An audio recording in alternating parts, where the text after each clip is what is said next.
Hello everyone, welcome to my YouTube channel Maestro Chartist. My name is Rahul. Stock market की technical analysis की series में आपका एक बार फिर से स्वागत है। आज हम लोग जी एंटरटेनमेंट स्टॉक का एनालिसिस करने वाले हैं। उससे पहले मैं पेटीएम का आपको एक छोटा सा एनालिसिस बताया था, उसके एक प्राइस एक्शन पे अपन देखने वाले हैं। पेटीएम जब यहाँ पर कंटिन्यूसली फॉल होकर आया था 462 के लेवल पे, तो लोगों ने यहाँ पर बहुत ज्यादा बाइंग की थी कि 10% का यहाँ पर एक बहुत अच्छा रिवर्सल देखने के लिए मिला था। लेकिन मैंने उनको ये बताया था, आपको वीडियो में मैंने क्लियरली बताया था कि जब तक कि एक प्राइस एक्शन यहाँ पर क्लियर कट नहीं बन जाता तब तक के आपको इन्वेस्ट नहीं करना चाहिए। मैंने आपको बताया था स्टॉक इस टाइप का आया, यहाँ पर इसने एक बाउंस बैक दिया है, तो पहले पुल बैक में कभी भी बाई नहीं करना चाहिए। हो सकता है स्टॉक यहाँ पर कंटिन्यू कर जाए और एग्जैक्टली आप देखेंगे तो यहाँ पर कंटिन्यू किया। यहाँ पर जितने लोगों ने बाय किए थे 10% अप हो गया, 12% अप हो गया, तो वो डेफिनेटली फंसने वाले थे और वो यहाँ पर फंस चुके हैं। अब उसके पास उनके पास स्टॉक पे स्टॉप लॉस रखने की कोई जगह नहीं है और कंटिन्यूसली स्टॉक जो है वो सेल होता जा रहा है। ये छोटे छोटे प्राइस एक्शन पॉइंट में अपने वीडियोस में एक्सप्लेन करता रहता हूँ। अगर आपको वीडियो पसंद आ रहा है तो आप वीडियो को लाइक कर दीजिए। आज हम लोग जी एंटरटेनमेंट का भी स्टॉक का एनालिसिस करने वाले थे।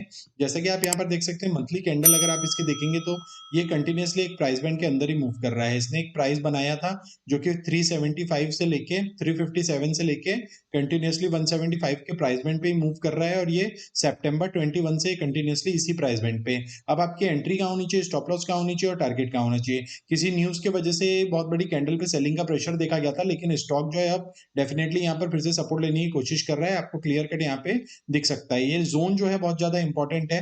अगर आपको जोन नहीं पता है सपोर्ट और रेजिस्टेंस का कैसे ड्रॉ करते हैं, तो आप मेरा एजुकेशनल सीरीज वाला देख सकते हैं। वहां पर मैंने डिटेल में एक्सप्लेन किया है आपको।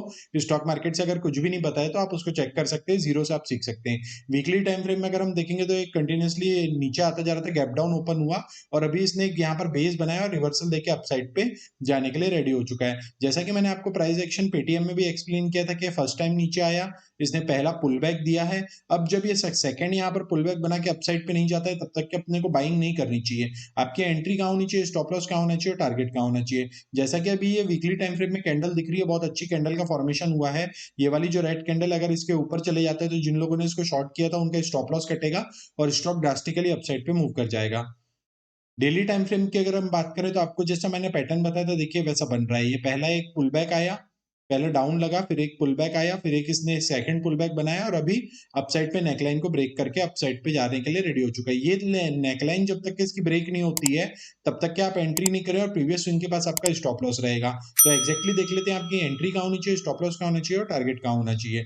पहली चीज, आपकी जो एंट्री है यहाँ पर ही जब तक नेकलाइन नहीं निकलता है, ये वाली जो कि 209 की लेवल है, 210 को हम कंसिडर कर लेते हैं। और आपका स्टॉप लॉस जो है, आप नीचे पे जब तक के ये वाले स्विंग के नीचे पे आप स्टॉप लॉस रख सकते हैं जो कि 180 का निकल के आ रहा है। अगर ऊपर पे अपसाइड के आप टारगेट की बात करें तो मैंने आपको पुराने वीडियोस में बताया कि आपका मिनिमम टारगेट जो है 1:2 रहना चाहिए। इट मींस जितने भी आपके स्टॉप लॉस के पॉइंट निकल के आ रहे हैं उससे डबल आपका टारगेट होना चाहिए, तब जाके अगर आपका कोई स्टॉक का स्टॉप लॉस कट रहा है तो आप वहां पर उससे मैनेज कर सकते हैं। यहाँ पर आपके कितने पॉइंट का स्टॉप लॉस, 30 पॉइंट का आपका स्टॉप लॉस निकल रहा है, तो मैं आपको कहूंगा कि आप मिनिमम जो है 60 पॉइंट का तो भी टारगेट आपको यहाँ पे लेना चाहिए, जो एग्जैक्टली 270 के पास आ रहा है। और आप इस गैप को भी कंसीडर कर सकते हैं जो 280 के आसपास आपका निकल के आ रहा है। आपका पहला टारगेट जो है, एंट्री आपकी 2110 के पास होनी चाहिए, स्टॉप लॉस 178 के पास होना चाहिए और पहला टारगेट जो है आपका 270 के पास होना चाहिए। अगर वीकली टाइम फ्रेम में हम बात करें तो ये गैप तो आपका फिल होगा ही, साथ में जो इसकी रेंज थी, आपके पास बहुत बड़ी मार्जिन अभी अपसाइड पे अवेलेबल है। जैसा कि आप देख सकते हैं स्टॉक का ऑल टाइम हाई जो है 600 के पास है, बहुत पुराना हाई है,